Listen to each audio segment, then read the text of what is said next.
Office से वापसी पर कमरे में दाखिल होते ही वो ठटक कर रुका था। एक लम्हे के लिए जैसे उसे अपनी आंखों पर यकीन नहीं आया था। खिड़कियों के पर्दे, बेडशीट, दीवारों की पेंटिंग्स, डेकोरेशन पीस, हत्ता कि वो सोफा तक बदल चुका था जो उसके बेडरूम की मशरकी दीवार के साथ रखा था। ड्रेसिंग टेबल कॉस्मेटिक के सामान से सजी थी। बेड साइड और कॉफी टेबल्स पर ताजा फूलों के गुलदान रखे थे। जिंदगी से भरपूर फिजा मुअत्तर सी थी। मगर यही मुअत्तर फिजा उसके तनफ्फुस पर कितनी भारी पड़ रही थी ये सिर्फ वही जानता था। सामने ही जन्नत वार्डरोब खोले कुछ उसकी कुछ शर्ट्स हाथों में लिए अपने काम में मगन खड़ी थी।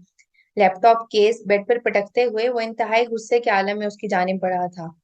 बाजू से पकड़कर अपने कपड़े उसके हाथों से झपट कर दुरुस्ती से उसका रुख अपनी तरफ मोड़ा था। ये क्या करने की कोशिश कर रही हो तुम? उसकी आंखों में खून उतरा हुआ था। अपना काम। फारिस मर्दान की आंखों में देखते हुए वो बोली तो लहजा हमवार था। मेरी चीजों को हाथ लगाने की तुम्हारी हिम्मत कैसे हुई? ऐसे ही सोचा शौहर को अपने हकूक फराइज का ख्याल नहीं है तो मैं ही कर लूं। उसने एक झटके से अपना बाजू छुड़ा लिया था। वो अब उसकी आंखों में आंखें डाले खड़ी थी। ना खौफ का तासुर था ना वहशत थी आंखों में, ना और ना ही घबराहट। मेरे मामलात में दखल अंदाजी बंद करो वरना। फारिस ने वार्डरोब साइड करके जोर से बंद कर दी थी। वरना क्या? सवालिया इब्रो उठाकर उसने पूछा था। फारिस के चेहरे के तासुरात एक लम्हे के लिए बदले थे। उसकी आंखों में झांक कर पूरे एतमाद के साथ अपने सवाल दोहराने वाली ये वो लड़की थी जो सर उठाकर उससे बात करने तक की अहलियत नहीं रखती थी। मैंने तुम्हारे जूतों का स्टॉक भी सेट कर दिया है। तुम्हारी टाइज इस ड्रॉर में है। तो थ्री पीस सूट यहाँ लटका दिए हैं। कफ लिंक्स और रिस्ट वॉच। अगले ही लम्हे उसकी गर्दन फारिस के हानि शिकंजे में थी और चूड़ियों से भरी दाहिनी कलाई उसके बाएं हाथ में। जन्नत का दिमाग भग से उड़ा। वो हमले के लिए तैयार हरगिज नहीं थी। हाँ तो क्या कह रही थी आप?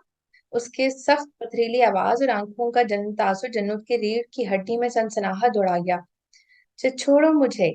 उसका दम घुटने लगा। सांस रुकने लगा। जरा दोबारा कहिए, मैंने सुना नहीं। फारिस की गिरफ्त बढ़ती गई, कलाई पर भी गर्दन पर भी। उसे लगा वो बस मरने को है। हो कौन तुम? औकात क्या है तुम्हारी? जन्नत का चेहरा तकलीफ की शिद्दत से सुर्ख हो गया। आंखें भर आईं और सांस। सांस तो जैसे उसे आ ही नहीं रहा था। आखिरी बार। उसकी खौफ से पहली आंखों को अपनी आंखों के फोकस में लेते हुए वो मुस्कुराया। आखिरी बार तुम्हारी इस गलती को नजरअंदाज कर रहा हूँ। अगली बार तुमने ऐसा कुछ भी करने की कोशिश की तो मुझसे बुरा कोई नहीं होगा। एक झटके से उसे छोड़ते हुए वो पीछे हट गया। जन्नत खांसते हुए नीचे गिर गई थी। गुस्से में बड़बड़ाते हुए उसने फूलों के गुलदान फर्श पर दे मारे थे। फिर वो इसी तैश के आलम में कमरे से निकल गया था। जन्नत का तनफ्फुस फूला हुआ था। दाहिना हाथ गर्दन पर ठहरा था। चेहरे का रंग उड़ा हुआ, आंखें वहशत से फैली हुई थी। कुछ ही देर में मुलाजमा अंदर आई थी। जरा घबराई हुई सी उजलत में सफाई करने लगी थी। उसने भूले से भी जन्नत की तरफ नहीं देखा था, ना ही बात करने की कोशिश की थी। ऑर्डर सख्त था। फारिस के मुलाजिम सिर्फ फारिस की ही सुनते थे। इंतहाई कोशिश से उठकर वो सीधा टेरिस पर चली आई थी। बादलों भरी शाम, कुछ उदास, कुछ वीरान सी थी। दूर कहीं बिजली चमकती थी। बादल भी गरजे थे। रेलिंग पर झुककर उसने काबू पाने की कोशिश की थी। आंखों में उभरती नमी को पलकें झपकाकर रुका था। वो आज रोना नहीं चाहती थी, तन्हाई में भी नहीं। अगर वो पहली चोट पर ही खुद को जमीन बोस होने से ना बचा पाई तो फिर कभी नहीं उठ पाएगी। अगर आज भी वो खौफ में आ गई तो कुछ भी बदल नहीं पाएगी। उसे हिम्मत नहीं हारनी थी, हौसला नहीं छोड़ना था। एक बार फिर अपने जज्बात पर काबू पाते हुए उसने सुर्ख पड़ती आंखों पे दर्दी से रगड़ डाला था, सिसकियों को दबा लिया था, अजियत को छुपा लिया था। तभी किसी एहसास के तहत उसने अपनी चूड़ियों भरी कलाई को छुआ था। तेज हवाओं के साथ बारिश की पहली बूंद उसकी पेशानी पर गिरी। उसने सर उठाकर आसमान को देखा। तलवे आफ्ताब से पहले रात कितनी तारीक होती है और तूफान से पहले खामोशी कितनी मुहीब लगती है। कुछ लोग अपनी कश्तियां खुद जलाते हैं, कुछ की जला दी जाती हैं। जिनकी जला दी जाए उन्हें क्या करना चाहिए? उन्हें ज्यादा हिम्मत, ज्यादा सब्र और ज्यादा कुव्वत दिखानी चाहिए। बारिश शुरू हो चुकी थी। ज्यादा हिम्मत, ज्यादा सब्र, ज्यादा कुव्वत। वो टेरिस की सीढ़ियां उतरकर अपने कमरे की तरफ जाने लगी। अपनी स्टडी से बाहर निकलता फारिस भी इसी तरफ आ रहा था। बेडरूम के सामने एक लम्हे के लिए रुककर उसने फारिस को देखा। फिर अंदर दाखिल होते ही दरवाजा जोर से बंद कर दिया, ऐन उसके मुंह पर। फारिस का दिमाग भग से उड़ा।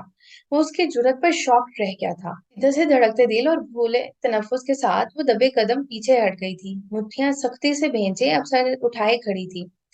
फारिस ने शदीद गुस्से के आलम में दरवाजा धड़धड़ाया, मगर वो अपनी जगह से एक इंच ना हिली थी। अब वो अपने किसी मुलाजिम पर बरस रहा था। जन्नत तकिया और ब्लैंकेट उठाए सोफे की जानिब बढ़ गई। कुछ ही देर में दरवाजा खुल गया था। ये क्या बदतमीजी है! आंधी तूफान की तरह उसके सर पर पहुंचकर दहाड़ा था। तुम करो तो हक है तुम्हारा, मैं करूं तो बदतमीजी। वो मुड़कर उसे देखने लगी। फारिस शोला बानी गाही उस पर जमाए खड़ा रहा। बादल कुछ शिद्दत से गरजे थे। बिजली भी चमकी थी। दीवार गिर खिड़कियों पर बारिश के कतरे अब कुछ ज्यादा ही रवानी से गिरने लगे थे। खैर लकी हो तुम, चाबी है तुम्हारे पास। जिनके पास नहीं होती उन्हें फिर किसी धत्कारे हुए इंसान की तरह किसी तारीक कमरे के ठंडे फर्श पर रात गुजारनी पड़ती है।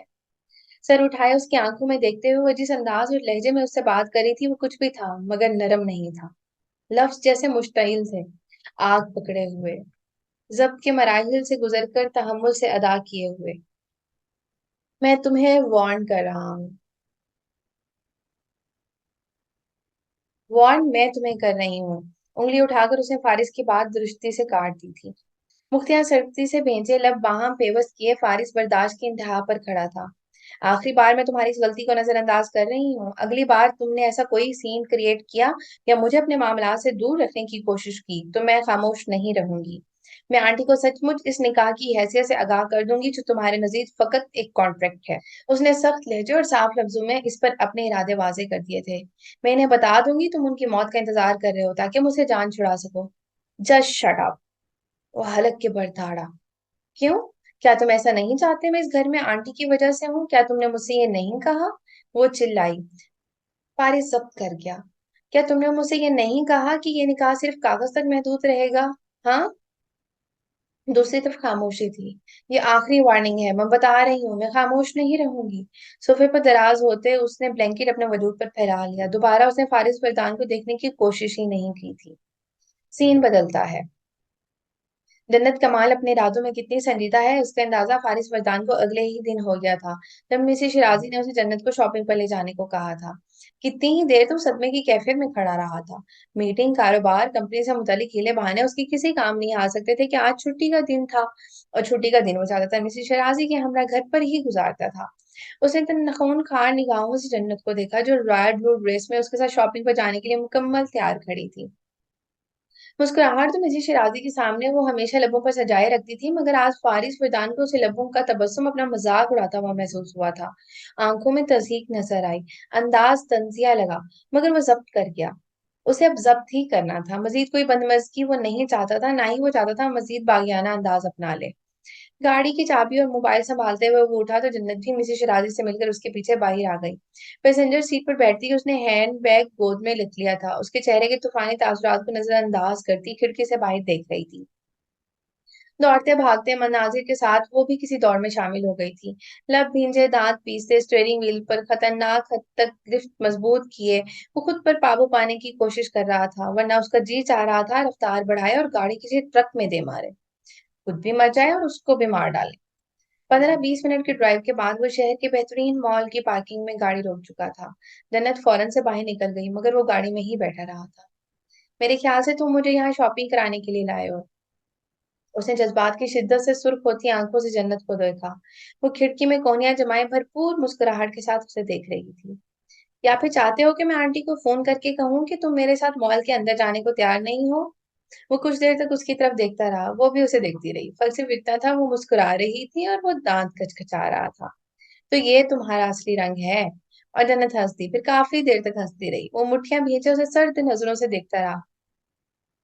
तुम अपनी माँ के हवाले से जाने कितनी बार मुझे इस रिश्ते की नोयत जता चुके हो। जब मैं जताने पर आई तो बात मेरे रोक पर आ गई है। वो एक बार फिर हंसी, जैसे फारिस के सवालों से काफी महसूस किया हो।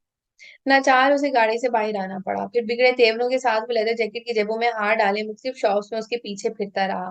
वो उसका सब्र आजमा रही थी, घूम रही थी और खरीद कुछ भी नहीं रही थी। वो बार बार कलाई मोड़कर वक्त देखता था, मोबाइल निकाल कर स्क्रॉलिंग करता था। जब सर उठाकर उसे देखता था तो वो तब भी उसे खाली हाथ ही नजर आती थी। उसे गुस्सा तो बहुत चढ़ा था मगर वो जब्त किए रहा।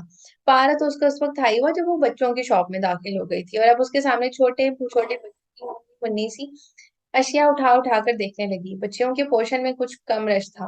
वो बच्चों के पोर्शन में खड़ी थी और चीजें पसंद करके अब ट्रॉली में रख रही थी। फारिस की रगें भूल गई, वो जब्त के आखिरी मराहिल से गुजर रहा था। मोज़ेक, कपड़े, फीडर, खिलौने, जाने क्या कुछ खरीदकर वो काउंटर पे आ गई। पेमेंट के लिए उसने फारिस को देखा, जिसने तहम्मुल का मुजाहरा करते हुए वॉलेट से क्रेडिट कार्ड निकालकर सेल्स बॉय को दिया। बस हो गई मेरी शॉपिंग। पेमेंट अदा करके जब वो निकले तो वो बहुत खुश नजर आ रही थी। फारिस लम्हे कैसा नजर आ रहा था ये देखने की उसने कोशिश ही नहीं की थी। अब वो तेज तेज कदम उठाता आगे था और वो उसके पीछे। लबों पर तबस्सुम था और आंखों में शरारत।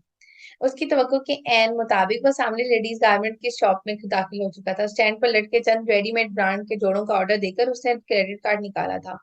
ननद ग्लास वॉल के उस पार खड़ी थी और अपने लबों पर उभरती मुस्कुराहट को बार बार दबाने की सही कर रही थी। सेल्स बॉय ने ड्रेसेस पैक करके दिए तो वो बिगड़े तेवरों के साथ बाहर आ गया। पकड़ो इन्हें, अंदाज मुंह पर मारने वाला था। जन्नत पर वक्त ना पकड़ती तो शॉपिंग बैग्स फर्श पर ढेर हो जाते। इसकी क्या जरूरत थी फारिस, उसने बहुत लाड से पूछा। जरूरत तो थी, फारिस ने दांत खचखचाए। जाहिर है घर पहुंचते ही उसकी मम्मी ने शॉपिंग से मुतालिक पूछना था। जन्नत ने बच्चों के कपड़े दिखाने थे। और तभी, हाँ शायद तभी ज्वेलरी शॉप से निकलती जीन्स और टॉप में मलबूस एक स्टाइलिश सी लड़की ठिठक कर रुक गई। शॉपिंग बैग पर उसकी गिरफ्त एकदम मजबूत हुई। आंखों में बेयकीनी का तासुर उभर आया था।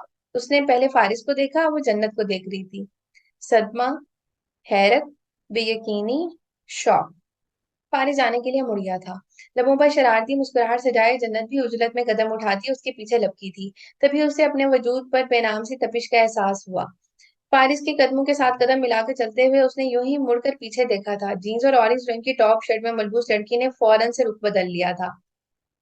सर झटक कर जन्नत फारिस के हमरा एलिवेटर की जानिब बढ़ गई थी। वापसी का सफर बहुत खामोशी से कटा, इतनी खामोशी से कि जन्नत को लगा फारिस सांस भी नहीं ले रहा।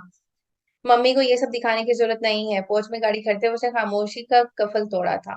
तेवर ज्यादा बिगड़े हुए थे मगर वो मुतहम्मल लग रहा था। और जब वो पूछे कि ये शॉपिंग दिखाऊं तो तब क्या करूं, उसने बड़ी संजीदगी से मशवरा मांगा। कुछ भी दिखा देना मगर ये नहीं। फारिस ने जैसे उसे वार्न किया था। कितनी अजीब बात थी, उनके दरमियान जुमलों का तबादला हो रहा था। पूरे एक माह बाद खामोशी टूटी भी थी तो कैसे? क्यों? ये क्यों ना दिखाऊं? मेरी तरह वो ये सब देखकर बहुत खुश होंगी। आई स्वेयर अगर तुमने ऐसी कोई भी हरकत की तो मैं। वहते से उखड़ गया था। Okay okay fine. जन्नत ने उसे ठंडा करने की कोशिश की। वही शॉपिंग दिखा दूं ना जो तुमने अपनी पसंद की करवाई है। एक अदा से गाड़ी का दरवाजा खोलकर वो बाहर आई थी और अंदर ठंडा होता फारिस मजीद शोरों की लपेट में आया था। आज शाम का खाना हम बाहर खाएंगे। कदम बढ़ाते वो कहना नहीं भूली थी। फारिस मिर्जा ने गुस्से के आलम में अपना दाना हाथ स्टेयरिंग पर दे मारा था। सीन बदलता है। अगले दिन ऑफिस से वापसी पर सदर दरवाजा खोलते ही उसे जो पहला चेहरा नजर आया था वो जन्नत कमाल का चेहरा था। निक सिक से तैयार फ्रेश और निखरे वजूद के साथ उसके इंतजार में खड़ी थी। फारिस की पेशानी पर बल आ गए। मिसेस शिराजी लाउंज में ही मौजूद थी। तभी अपने तासुरात में नरम रखता वो दिल ही दिल में कुड़ते हुए अंदर दाखिल हुआ था। वो सोफे पर बैठा तो मुलाजमा को डाइनिंग हॉल में खाना लगाने का हुक्म देते हुए जन्नत कमाल भी उसके पास आकर बैठ गई थी। जब्त करके वो मिसेस शिराजी की तरफ मुतवज्जा हो गया, उनसे बातचीत करने लगा। इस दौरान जन्नत जबरदस्ती ही गुफ्तगू में अपना हिस्सा डालती रही। डाइनिंग टेबल पर तो उसने इंतहा कर दी। फारिस ये फिश कबाब ट्राई करो, मैंने खास तुम्हारे लिए बनाए हैं।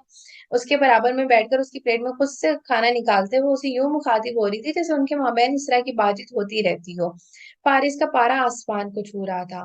सामने मिसेस शिराजी मौजूद थी। अब ना तो वो गुस्सा दिखा सकता था ना ही उसके हाथ झटक सकता था। बिरयानी कैसी लगी? चम्मच को सख्ती से दबाते हुए उसने दांत पीसे। ठीक है, सिर्फ ठीक है, मैंने इतनी मेहनत से बनाई है। मिसेस शिराजी ने मुस्कुराकर दोनों को देखा। और ये पास्ता भी लो ना। नहीं बस काफी है, उसने जब्त से जन्नत को रोका लेकिन वो नहीं रुकी। अपनी मनपसंद डिशेस उसकी प्लेट में जबरदस्ती डालती रही। शाम के खाने के बाद वो मुश्तइल एहसाब के साथ लॉन में काफी देर टहलता रहा था। गहरी सांसें लेते हुए खुद पर अपने गुस्से पर कंट्रोल पाने की हर कोशिश करता रहा था। रात गए जब वो कुछ हद तक अपने एहसाब पर काबू पा चुका था तो उसने कमरे का रुख किया था। एक बार फिर उसका पारा चढ़ गया। बेड पर दरमियान में कुशन रखकर हद बंदी किए बेड क्राउन से टेक लगाए जन्नत कमाल आराम से बैठी थी। कंफर्टर टांगों पर फैला रखा था, मोबाइल हाथों में था। यहाँ क्या कर रही हो तुम? वो दबी आवाज में गुर्रा उठा। जन्नत ने सर उठाकर उसे देखा। वो मुश्तिल नजर आ रहा था। हालांकि लॉन में टहलते वक्त उसके तासुरात इतने खौफनाक तो हरगिज ना थे। मुझे सोफे पर ठीक से नींद नहीं आती। ये मेरा मसला नहीं। दुरुस्ती से बाजू से पकड़कर फारिस ने उसे बेड से उठा दिया था। फिर उंगली दिखाकर उसे वार्न करते हुए पहले सोफे की तरफ इशारा किया, फिर दरवाजे का रास्ता दिखा दिया। कि सोना है तो वहां सो जाओ वरना इस कमरे से दफा हो जाओ। जन्नत लब भीन से अपनी जगह खड़ी रही। वो बेड से कुशन उठाकर यहाँ वहां फेंकने लगा। वो कुछ देर अंधेरे में खड़ी उसे देखती रही, फिर उसने आंखों में उभरती नमी को दबाते हुए यूं कंधे उचकाए जैसे कह रही हो कोई बात नहीं, फिर कुशन उठाए वगैरह अपने सोफे पर जा सोई। सीन बदलता है। मुझे तुम्हारा फोन नंबर चाहिए। सुबह सवेरे एक और मुतालबे के साथ हाजिर थी। कफलिंग्स लगाते हुए फारिस बजा ने लब भींच कर उसे देखा। सफेद प्रिंटेड कमीज पर जर्द रंग के ट्राउजर में मलबूस व निखरी निगरी सी बहुत फ्रेश लग रही थी। बालों का ऊपर से पफ बनाकर खुले छोड़ रखे थे। चेहरा मेकअप से आरी था। होंठों पर लिप ग्लॉस की गुलाबी चमक। नजर हटाकर उसने रुख बदला, टाई की नॉट बांधने लगा। वो घूमकर सामने आ गई। कुछ कहा है मैंने? वो सुनी अनसुनी किए रिस्ट वॉच कलाई पर चढ़ाने लगा। अब क्या मैं आंटी से तुम्हारा फोन नंबर मांगती अच्छी लगूंगी? क्या सोचेंगी वो तुम्हारे बारे में? फारिस की आंखों की सुर्खी गहरी हुई। मोबाइल उसके हाथों से कुछ सख्ती से झपटकर तेजी से नंबर टाइप करके उसने मोबाइल बेड पर फेंक दिया। शुक्रिया। वैसे मैं पहली बीवी हूँ जिसे अपने शौहर का नंबर शादी के पूरे 1 माह बाद मिला है। उसने हंसते हुए यूं कहा जैसे ये बहुत एजाज की बात हो। टाई की नॉट लगाकर वो बिगड़े तेवरों के साथ कमरे से निकल गया। जेल अब मुस्कुराते वो भी नीचे आ गई थी। नाश्ते की मेज पर वो मुसलसल बोलती रही। मिसेस शिराजी के सामने उसे भी मजबूरन जवाब देना पड़ रहा था। तासुरात कुछ बेहतर थे मगर आंखों में गुस्सा था, नफरत थी, हकारत थी। वो ऑफिस के लिए उठा तो जन्नत भी उसके पीछे बाहर आ गई। अब की बार वो सीढ़ियों पर नहीं रुकी थी बल्कि उसकी गाड़ी के पास जाकर खड़ी हो गई थी। वो बैठ रहा था तो ना गुस्सा नाक पर ही धरा था, मगर जाने की वो अपने तासुरात के साथ भी उसे हरगिज बुरा ना लगा था। अपना बहुत ख्याल रखना, उसने कहा। सुनी अनसुनी किए वो गाड़ी रिवर्स करने लगा। जन्नत तब तक वहां खड़ी रही जब तक गाड़ी निकालकर वहां से चला नहीं गया। इस दिन पहली बार उसने फारिस को व्हाट्सएप पर मैसेज किया था। कैसे हो? क्या कर रहे हो? क्या ख्याल है आज शाम डिनर कहीं बाहर करें? तुम्हारी पसंदीदा डिश कौन सी है? तुम कॉफी ज्यादा पसंद करते हो या चाय? पसंदीदा कलर कौन सा है तुम्हारा? तुम अपनी बीवी में किस तरह की खूबियां देखना चाहते हो? शाम तक वो फारिस फरदान की व्हाट्सएप पर ब्लॉक हो चुकी थी। वो घर आया तो एक बार फिर से वो अपने इंतजार में सदर दरवाजे पर खड़ी हुई मिली थी। अब क्या मैं आंटी को ये बताती अच्छी लगूंगी कि तुमने मुझे व्हाट्सएप पर ब्लॉक किया हुआ है?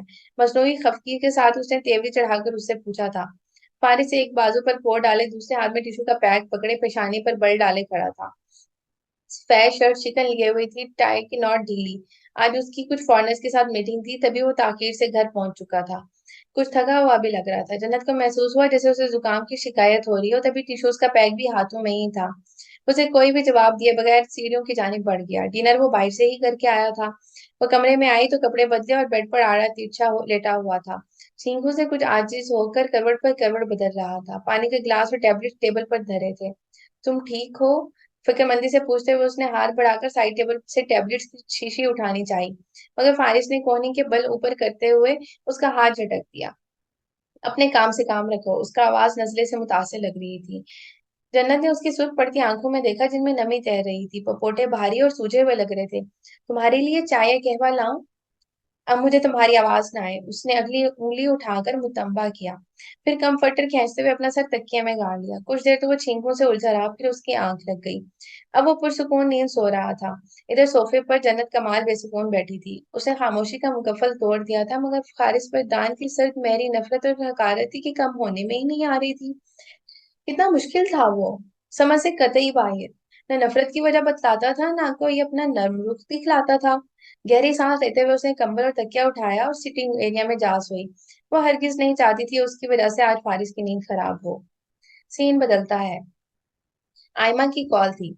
उसकी फ्रेंड की एंगेजमेंट है, मुझे भी इनवाइट किया है। अपनी बात का इख्तिताम पर उसने फारिस की तासुरात जांचे। शायद वो कुछ देर तक अपना काम मौकूफ करके उसकी रात को अपनी तवज्जो और इनायत के हिसार में ले ले। शायद वो इनकार कर दे, उसके ये इनकार उसकी ख्यालात की नफी कर दे, या फिर खुले दिल से इजाजत देकर अपनी जिंदगी में उसकी मौजूदगी को अहम कर दे। मगर दूसरी तरफ एक मुकम्मल खामोशी थी, न इनकार न इकरार। उसने जैसे कुछ सुना ही नहीं। वो ऑफिस टेबल के सामने खड़ी रही, मुंतजिर निगाहों से उसे देखती रही, मगर दूसरी तरफ खामोशी थी। खामोशी ही रही। फिर वो भारी दिल के साथ स्टडी से बाहर आ गई। मिसेस शिराजी को अपने प्रोग्राम से आगाह करके आयमा को डन का मैसेज भेज दिया। तैयारी करते वक्त बार बार उसकी आंखें भीग रही थीं। ऐसा कब तक चलेगा? आखिर कब तक? कब तक वो अपनी इज्जत को जिल्लत की निगाह से देखेगा? सियार गोल्डन कंट्रास्ट में नफीस काम वाला फैंसी ड्रेस जिसका घेर बाजू गले पर गोल्डन काम हुआ था, मैचिंग ज्वेलरी, स्याह हील्स, शहद बालों की पोनी टेल बनाई, अतराफ में कुछ लटों को निकाला, खुद को मजबूत किए ख्यालात जुटलाकर उसने मुकम्मल तैयारी की। 9 बजे उसे आयमा लेने आ गई थी। जाते वक्त लम्हे भर के लिए उसकी स्टडी के सामने रुकी थी, फिर सर झटक कर बाहर चली गई। शादी के बाद वो पहली बार कोई फंक्शन अटेंड कर रही थी, यही वजह थी वो कुछ नर्वस थी। ना तो इस तरह के आजादाना माहौल की आदी थी, ना ही इस तरह के मलबूसात पहने थे। दिन में बेशतर खवातीन उसके सामने घूम रही थी। ये जगह, माहौल और लोग सब उसके लिए नए थे। आयमा ने तो अपनी दोस्तों से उसका तारुफ करवाया तो सबकी आंखों में हैरत उमड़ आई। तो ये है वो लड़की जिससे फारिस ने शादी की है। जन्नत को फारिस की वजह से गुफ्तगू का मरकज बनना कुछ ज्यादा अच्छा नहीं लग रहा था। दुल्हन की बहन निशा ने उसका हाथ पकड़ा और आयमा से मुआजरत करती उस तकरीबन खींचते हुए अपने साथ ले गई। सीढ़ियां चढ़कर मुझे ड्रेसिंग रूम में ले आई थी, जहां दीवार की आईने के सामने लड़कियों का टोला मौजूद था। कोई लाइनें लगा रही थी, किसी को अपनी लिपस्टिक से मसला था, किसी को गहरे गले इतने तंग कर रखा था, कोई अपने बालों को नए सिरे से सेट कर रही थी। गेस व्हाट, कि मेरे साथ कौन है? निशा ने खड़े खड़े ऐलान किया। लड़कियों की गर्दनें घूमी, सर ने सर तापा, उसको जायजा लिया। कुछ नर्वस होकर जन्नत ने अपना हाथ छुड़ा लिया। फारिस की बीवी जन्नत। वहां एकदम सन्नाटा छा गया, जो जहां खड़ी थी वहीं खड़ी रह गई। इन सबके चेहरों पर एक से तासुरात थे, रश्क और हसद के मिले जुले तासुरात। वो सबके सब इलीट क्लास से ताल्लुक रखती थी। उनका लिबास, ज़बाइश, अतवार सब मुख्तलिफ था। जन्नत को एकदम अपना आप अजीब लगा, वो इनमें मिसफिट थी। ओह, तो ये है वो जन्नत। समाज से खनकती हुई खूबसूरत आवाज टकराई। जन्नत ने बेसाख्ता सर उठाया। वो उसके दाएं तरफ बिल्कुल सामने सोफे पर टांग जमाई बैठी थी। सुर्ख रंग का मैक्सी नुमा स्लीवलेस लिबास, सुनहरे ब्राउन बाल हल्का सा कर्ल लिए, अतराफ में बिखरे दमकती हुई सफेद रंगत, नीली कांच से आंखें, मुतनासिब सरापा। वो इतनी खूबसूरत और स्टाइलिश थी कि एक लम्हे के लिए जन्नत भी उसके चेहरे से नगाह न हटा सकी। वो उठ खड़ी हुई, तो मस्खराती निगाहों से जन्नत का जायजा लेती आगे बढ़ी। तो इस पेंडू से शादी की है वारिस मिर्दान ने। लफ्ज पेंडू ने इन मॉडर्न लड़कियों को बड़ा महसूस किया। मुस्कुराहट सबके होंठों पर रिक गई। और लड़कियों को तो ऐसे रिजेक्ट करता था जैसे कोई हूर ब्याह कर लाएगा। दबे दबे कह कहे चार सू गूंज उठे, गोया इस तबसरे को खूब इंजॉय किया गया। जन्नत की आंखों में इस्तराब आ ठहरा, रंगत सुर्ख पड़ गई। वो नर्वस थी, घबराहट का शिकार भी हो गई। फारिस के हवाले से आज पहली बार उसका एतमाद मुतजलजल हुआ था। वो सर उठाकर जवाब देने के बजाय अपने आप में ही सिमट गई थी। कंधे पर उसका हाथ जो ना था, पहलों में वो उसके साथ जो ना था, ना मोहब्बत हमरा थी, ना इज्जत का एहसास था। एतमाद आता भी तो कैसे, वो मुकाबला करती भी तो कैसे। फाइनली तुम्हें भी देख लिया। सहज सहज कदम उठाती हुई उसके सामने आ खड़ी हुई। वैसे अभी भी मैं ये समझ नहीं आ रहा फारिस बुरदान को तुम में क्या नजर आया। तुम बता दोगी तो हमें आसानी होगी। एक बार फिर सब हंसे, इस पर, उसके लिबास पर, उसकी शक्लो सूरत पर। वही जो उसे तुम सब में नजर नहीं आया। सबकी हंसी थम गई। दो टोक और कटीले लहजे में जवाब देकर वो उसी वक्त उनके जंगल से निकलकर बाहर आ गई। उस दिन के बाद से उसने आयमा जहीर के साथ कोई भी फंक्शन अटेंड करने से तौबा कर ली थी। वो फारिस की वजह से नजरों में नहीं रहना चाहती थी, जज नहीं होना चाहती थी, ना अपनी शक्ल सूरत के एतबार से, ना क्लास और लिबास के हिसाब से। सीन बदलता है। तुम आखिर इतने जतन किस लिए कर रही हो? वो ऑफिस टेबल पर कॉफी का मग रखकर पलट रही थी जब फारिस ने लैपटॉप की स्क्रीन से नजर हटाकर कहा था। वो रुककर कुछ हैरत से उसे देखने लगी थी। वो खुद से मुखातिब हो जाए ऐसे शाज़ो नादिर ही होता था। इन 1.5 माह में तो शायद 2-3 बार ही हुआ उनका। इस रिश्ते को कायम रखने के लिए उसने बिला किसी तमीज, बिला किसी कंफ्यूजन ने घबराहट के फारिस की आंखों में देखते हुए कहा, किस रिश्ते को कायम करने के लिए जिसे मैं सिरे से तस्लीम ही नहीं करता। तस्लीम ना करते तो निकाह भी ना करते। अब के वो मुस्कुराई, वो भी मुस्कुराया। बखुदा उसकी मुस्कुराहट अगर तंजिया ना होती तो कितनी खूबसूरत होती। तस्लीम करना कुछ और है, निकाह करना कुछ और। खुदा की मुकर्रर करदा हदूद की दर्जाबंदी करने वाले तुम कौन होते हो? सवालिया निशान बन गई। किस चीज से उसने इतना निडर और बहादुर बना दिया था, फारिस भी सोचता होगा। किस चीज ने उसे इतना कवि कर दिया है, वो भी सोचा करती थी।